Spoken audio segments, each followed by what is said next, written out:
Sejam muito bem-vindos! Hoje a gente vai mergulhar de cabeça em um dos textos mais poderosos de toda a sabedoria antiga, o Salmo 1. E olha, isso aqui não é só um poema bonito, não.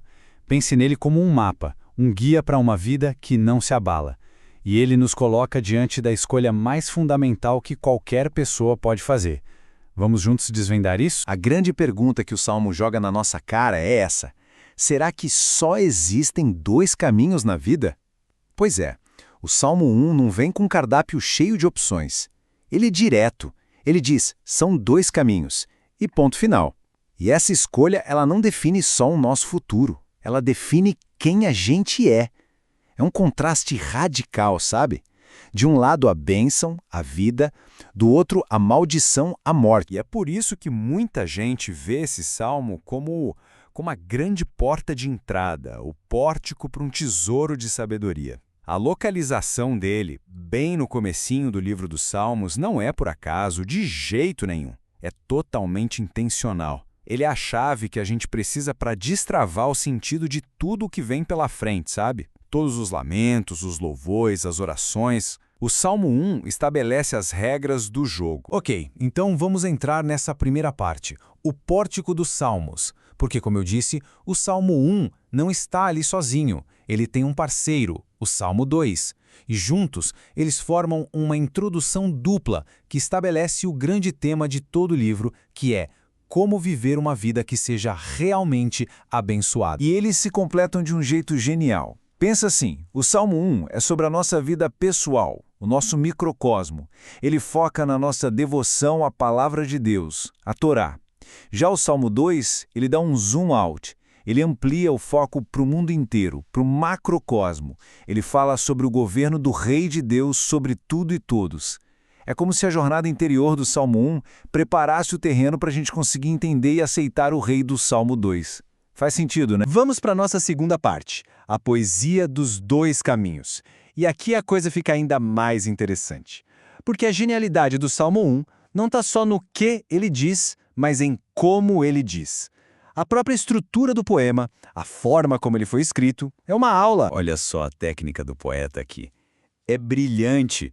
Ele descreve uma espécie de anatomia da queda, uma progressão em 3 passos. Primeiro, você só anda, sabe? Tá de passagem, ouvindo um conselho ruim aqui, outro ali. Depois, o segundo passo, você se detém, você para. Já não é mais um passante, você já está no caminho dos pecadores.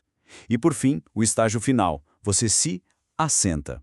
Agora você está confortável, sentadinho na roda com aqueles que zombam de tudo que é sagrado.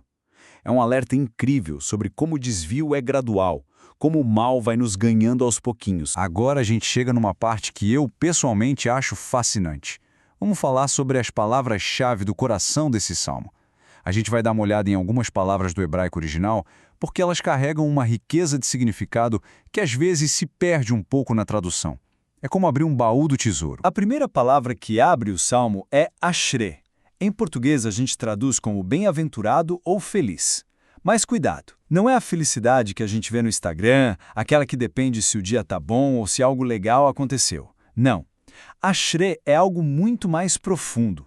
É um estado de ser, uma condição objetiva de plenitude, de estar no lugar certo, que vem de uma vida alinhada com Deus.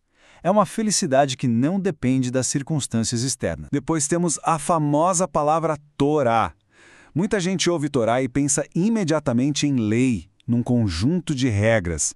Mas o significado é infinitamente maior. Torá é toda a instrução de Deus. É o seu ensino, a revelação do seu caráter, da sua vontade. Para o homem justo do Salmo, a Torá não é um fardo pesado, de jeito nenhum. É a própria fonte de vida, de sabedoria, de orientação. E, finalmente, a palavra regar, que a gente traduz como meditar. E a imagem por trás dessa palavra é, uau, é muito poderosa. Não se trata de uma reflexão silenciosa, de sentar e pensar em algo. O sentido literal é murmurar, sussurrar para si mesmo. A melhor analogia é a de um animal ruminando. Ele come e depois fica ali, mastigando e remoendo aquilo o dia todo para extrair cada pingo de nutriente. Meditar na palavra é isso, é ruminar a verdade, repetir, murmurar, até que ela seja totalmente absorvida e se torne parte de quem você é. Beleza. Agora que a gente tem essas palavras-chave na cabeça, vamos para a próxima sessão, a árvore e a palha. Essas são as duas metáforas centrais que o Salmo usa para pintar o retrato do justo e do ímpio. E o contraste é brutal. De um lado você tem o justo, que é comparado a uma árvore. Pensa nisso, uma árvore é plantada de propósito, perto de um rio. Ela tem raízes profundas, ela é nutrida constantemente, ela é estável, forte e o mais importante, ela dá frutos, ela tem um propósito. E do outro lado, o ímpio, ele é como a palha. O que é a palha?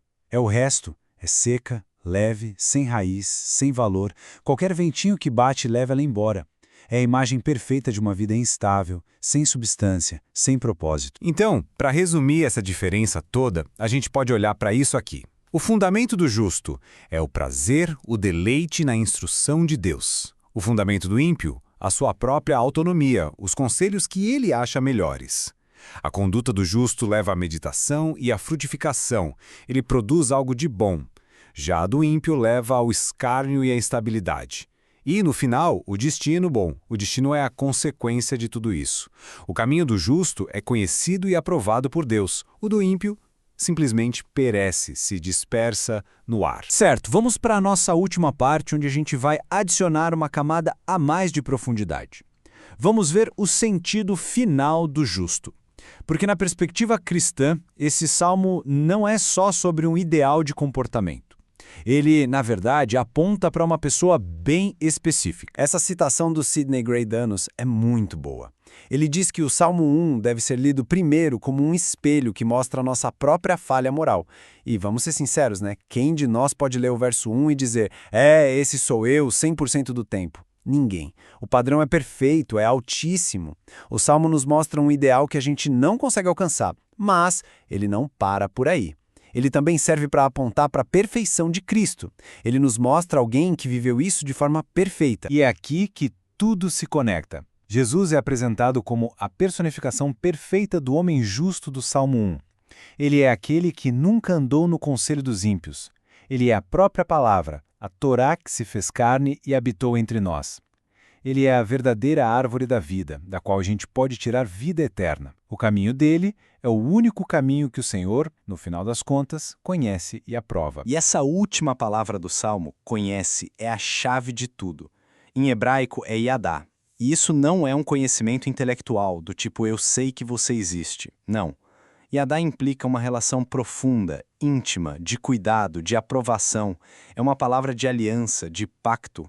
Quando o Salmo diz que o Senhor conhece o caminho do justo, ele está dizendo que Deus não só observa de longe, ele está envolvido, ele protege, ele ama e ele garante o destino desse caminho. E com isso, o convite do Salmo 1 fica ainda mais poderoso, não acha?